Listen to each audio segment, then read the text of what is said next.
ಎಲ್ಲರಿಗೂ ನಮಸ್ಕಾರ. ಸೊ ಇದೀಗ ಬಂದ ಸುದ್ದಿ ಏನಂದ್ರೆ ಧರ್ಮೇಂದ್ರ ಪ್ರಧಾನ್ ಅವರು ರಿಸೈನ್ ಮಾಡಿದ್ದಾರೆ ಅಂತ. Well and good. ನಮಗೆ ಈ ವಿಚಾರ ಕೇಳಿ ಖುಷಿ ಆಯಿತು.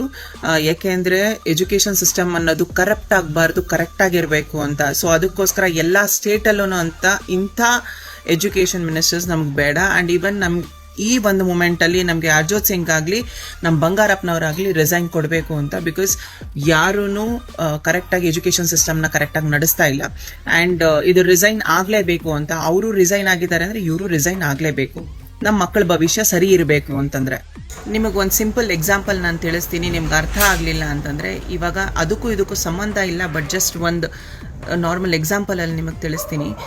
ಇವಾಗ 3 ಜನ ಒಬ್ಬರನ್ನ ಮರ್ಡರ್ ಮಾಡಿದ್ದಾರೆ ಅಂತಂದರೆ ಆ 3 ಜನದಲ್ಲಿ ಒಬ್ಬರನ್ನ ಮಾತ್ರ ತಗೊಂಡೋಗಿ ಗಲ್ಲಿಗೆ ಏರಿಸ್ತಾರೆ ಅಂದರೆ ಅದರ ತಪ್ಪು ಅವ್ರದ್ದಲ್ಲ, ನಮ್ಮದು.